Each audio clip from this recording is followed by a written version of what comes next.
Shalom Bapak Ibu Saudara-saudaraku yang terkasih dalam Tuhan Yesus Kristus. Selamat pagi, salam sejahtera bagi kita semua, dimanapun saudara-saudara berada. Selamat datang kembali di Renungan Kristen pada pagi hari ini. Kiranya saudara semua dalam keadaan sehat selalu, dan semoga damai dan sukacita oleh Roh Kudus melimpah dalam hati dan kehidupan saudara semua. Sebelum kita mendengarkan firman Tuhan pada pagi hari ini, mari terlebih dahulu kita berdoa. Segala pujian, syukur, dan hormat bagi Allah Bapa kami yang kudus dan kekal, Bapa di dalam kerajaan sorga, Bapa yang kami panggil di dalam nama Tuhan Yesus Kristus. Kami mengucap syukur Tuhan oleh karena anugerah-Mu di sepanjang hidup kami. Hingga pada hari ini, kami boleh ada sebagaimana kami ada. Semua karena berkat dan anugerah Tuhan dalam kehidupan kami. Pada pagi hari ini ya Tuhan, kami akan mendengarkan firman-Mu. Berbicaralah ya Tuhan, jamah hati kami. Berikan kami pengertian untuk dapat memahami firman-Mu, dan ajar kami untuk dapat melakukan firman-Mu di sepanjang kehidupan kami. Berfirmanlah ya Tuhan, kami sudah siap mendengarkan firman-Mu. Di dalam nama Tuhan Yesus Kristus, kami berdoa. Amin. Bapak Ibu Saudaraku yang terkasih, ayat renungan kita pada pagi hari ini terdapat dalam kitab Wahyu pasal 4, ayat 9 sampai ayat 11, yang berkata demikian.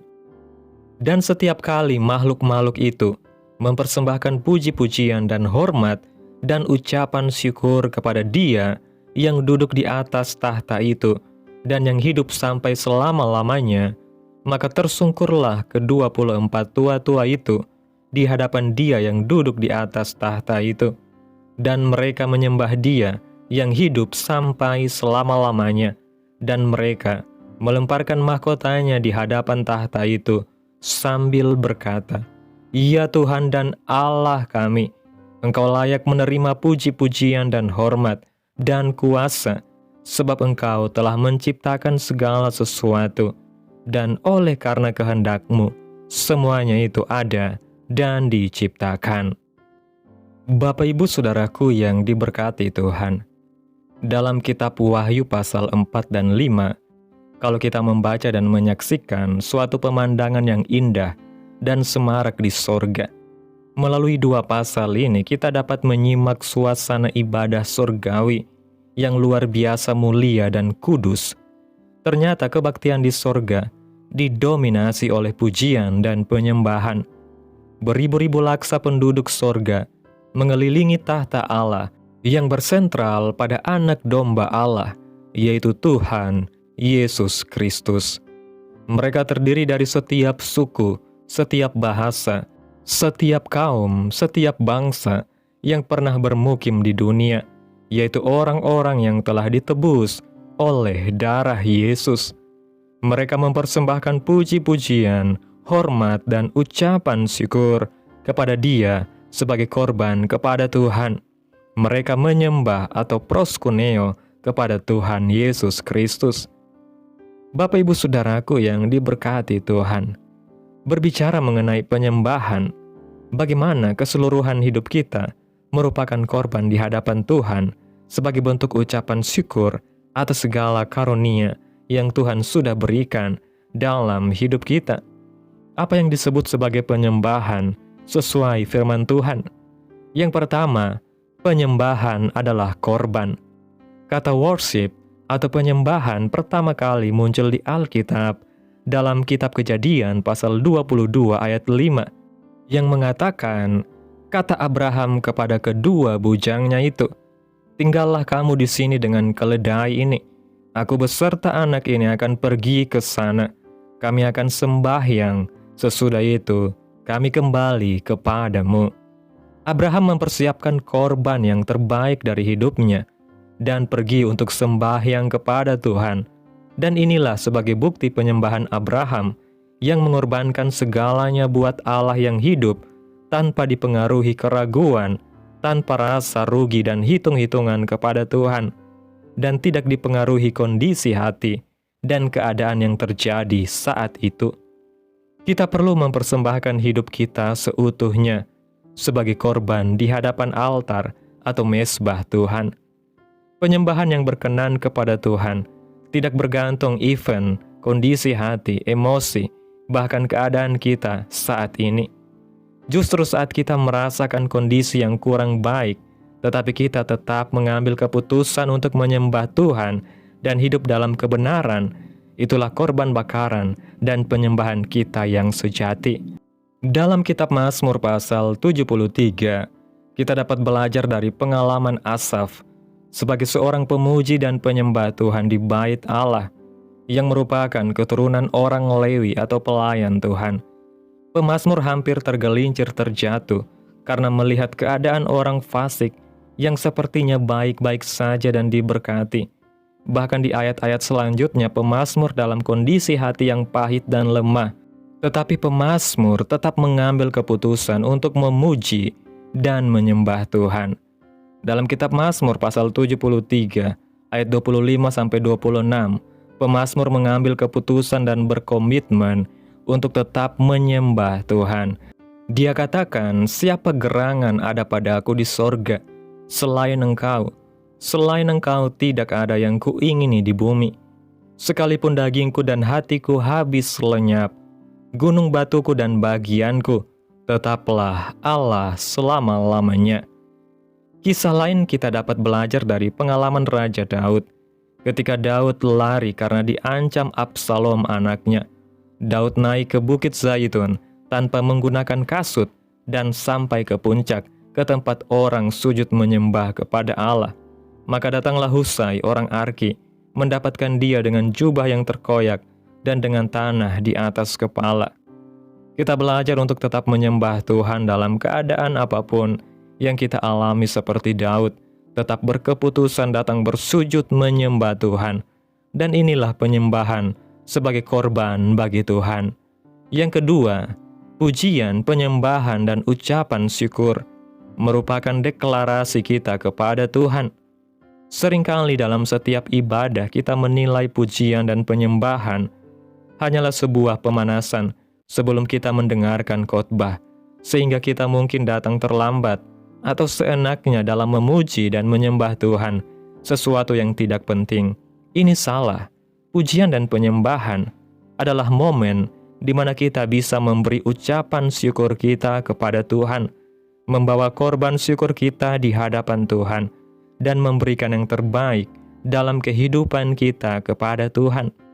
Pada saat kita mengangkat tangan, menaikkan suara dan membawa hati kita menyentuh hati Tuhan, kita sedang mendeklarasikan kepada sekeliling kita, kepada setiap permasalahan kita, dan kepada musuh kita yaitu iblis, bahwa Dia, Yesus, adalah Tuhan dan Raja atas hidup kita, sehingga tidak ada suatu kuasa pun yang berhak mengganggu dan menghalangi kita untuk menerima semua berkat, kelimpahan, kemenangan, kesembuhan, dan kedahsyatan yang Tuhan mau berikan di dalam kehidupan kita. Sesuatu hal yang supranatural yang sedang terjadi di dalam penyembahan. Bagaimana kalau kita sedang lemah? Tuhan tidak mau kita lemah. Kenapa Tuhan tidak mau kita lemah? Karena iblis menyerang kita pada saat kita lemah. Jangan kita biarkan kelemahan menguasai kita. Cari Tuhan supaya kita dikuatkan, sehingga ketika kita kuat, kita bisa menghadapi dunia. Mungkin kita susah menghadapi hidup ini, tetapi Tuhan pasti turun tangan. Justru dalam kelemahanlah kekuatan Tuhan menjadi sempurna. Mungkin kita sedang lemah, kawan jadi lawan, diserang dari belakang, orang yang kita tolong mungkin menyerang dari belakang. Tapi kalau kita terus bertahan dalam kelemahan, dunia akan terus menyerang kita. Yohanes 16 ayat 33 dikatakan, "Semua itu kukatakan kepadamu, supaya kamu beroleh damai sejahtera dalam aku. Dalam dunia kamu menderita penganiayaan, tetapi kuatkanlah hatimu, aku telah mengalahkan dunia." Saat kita dalam Yesus, maka ada kekuatan yang baru mengalir dan memperbaharui hidup kita. Karena Yesus sudah mengalahkan dunia ini.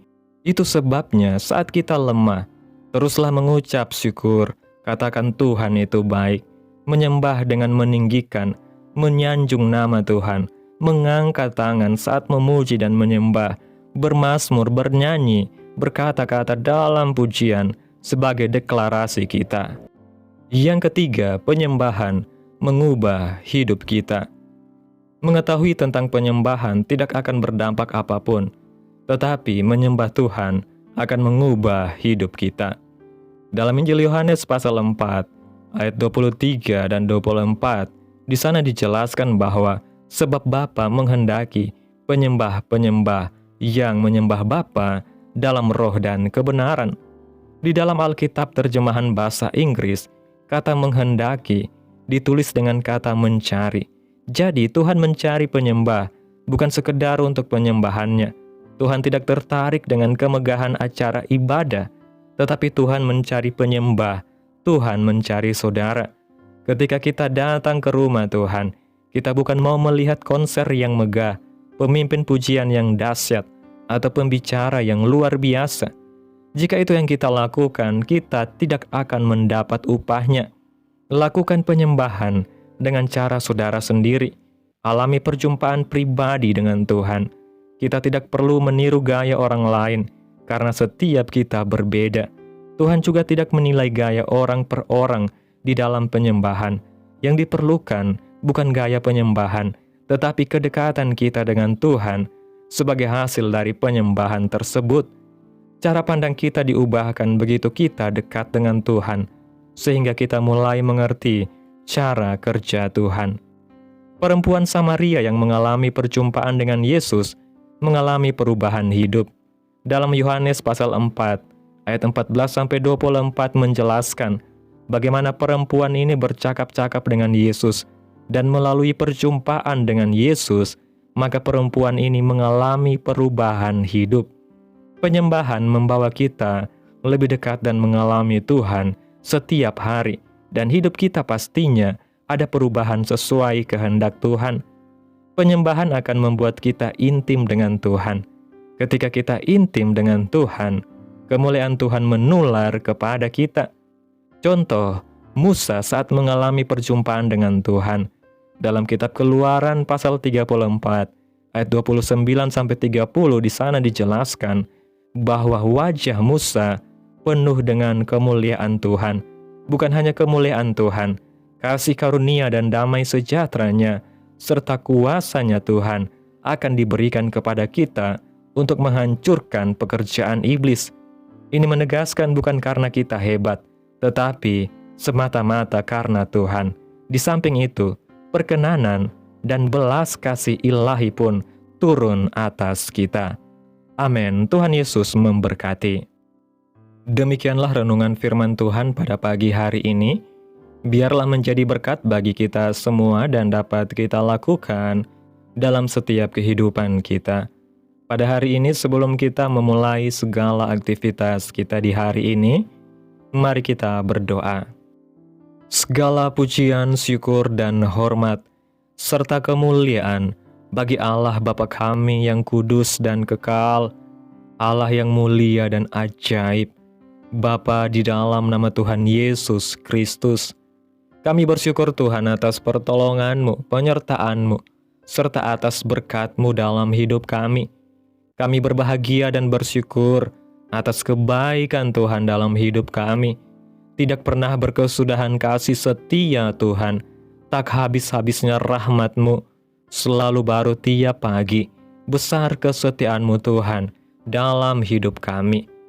Terima kasih Tuhan Yesus buat firman-Mu hari ini. Kami bersyukur atas anugerah-Mu yang luar biasa, karena Engkau telah menciptakan segala sesuatu, dan oleh kehendak-Mu kami ada. Hari ini, kami datang membawa seluruh hidup kami sebagai korban penyembahan di hadapan-Mu. Bukan karena kami layak, tetapi karena Engkau yang telah menebus kami melalui darah anak domba, Yesus Kristus. Ajar kami untuk terus menyembah-Mu dalam roh dan kebenaran, dalam segala musim hidup baik suka maupun duka. Biarlah hidup kami menjadi nyanyian syukur yang harum di hadapan tahta-Mu. Bentuklah hati kami untuk terus melekat kepadamu, dan penuhi kami dengan kekuatan, kasih karunia, serta kemuliaan Tuhan, agar melalui penyembahan kami, nama Tuhan ditinggikan, dan hidup kami diubahkan.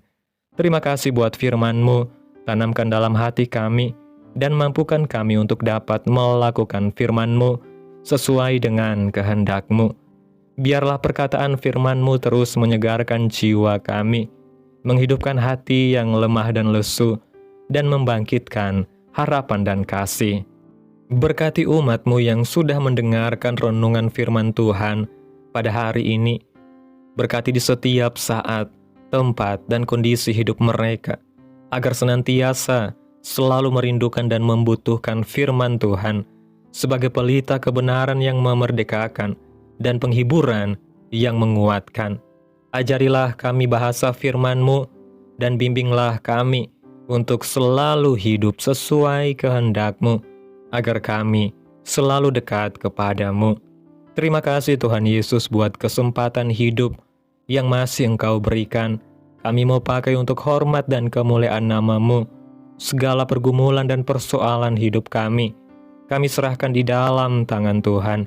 Engkau yang akan menyelesaikannya bagi kami. Kami hanya berharap kepadamu.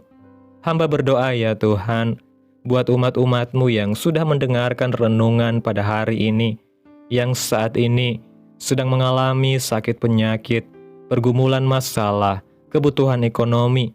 Kiranya Tuhan jamah kehidupan umat-umat-Mu, sembuhkan sakit penyakit mereka, pulihkan keadaan umat-umat-Mu, berkati perekonomian mereka, serta Tuhan berikan jalan keluar dalam setiap pergumulan masalah yang umat-umat-Mu sedang hadapi. Dan ajar kami Tuhan untuk selalu berharap dan percaya sepenuhnya kepada Tuhan Yesus.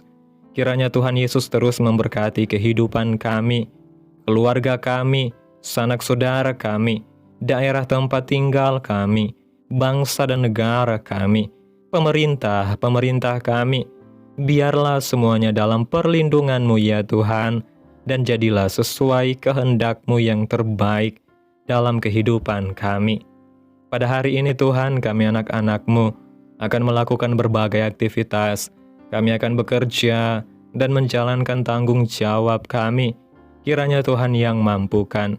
Kami serahkan seluruh rencana dan agenda hari ini ke dalam tangan Tuhan. Biar Tuhan yang berkarya, dan biarkan semua rencana sesuai dengan kehendak-Mu. Tutup bungkus kami oleh kuasa-Mu Tuhan. Hindarkan kami dari segala kecelakaan, mara bahaya, sakit penyakit, orang-orang jahat, kuasa-kuasa kegelapan, iblis, bencana-bencana alam, hal-hal yang tidak kami inginkan. Tuhan singkirkan, Tuhan jauhkan, Tuhan hancurkan, hanya di dalam nama Yesus. Ampuni dosa dan kesalahan kami Tuhan. Jadikan kami pribadi yang lebih baik setiap harinya. Jagai kehidupan keluarga kami. Berikan kami kesehatan dan tuntun kami untuk terus berada dalam jalan-Mu yang benar. Terima kasih Tuhan Yesus, inilah yang menjadi doa kami. Mari kita berdoa. Bapa kami. Bapa kami yang di sorga, dikuduskanlah nama-Mu, datanglah kerajaan-Mu, jadilah kehendak-Mu di bumi seperti di sorga. Berikanlah kami pada hari ini makanan kami yang secukupnya, dan ampunilah kami akan kesalahan kami, seperti kami juga mengampuni orang yang bersalah kepada kami. Dan janganlah membawa kami ke dalam pencobaan, tetapi lepaskanlah kami daripada yang jahat, karena Engkaulah yang mempunyai kerajaan dan kuasa dan kemuliaan sampai selama-lamanya. Amin. Mari kita terima berkat Tuhan. Tuhan memberkati engkau dan melindungi engkau. Tuhan menyinari engkau dengan wajah-Nya dan memberi engkau kasih karunia. Tuhan menghadapkan wajah-Nya kepadamu dan memberi engkau damai sejahtera. Terimalah berkat Tuhan dalam nama Tuhan Yesus Kristus. Amin. Selamat pagi, selamat beraktivitas, Tuhan Yesus memberkati.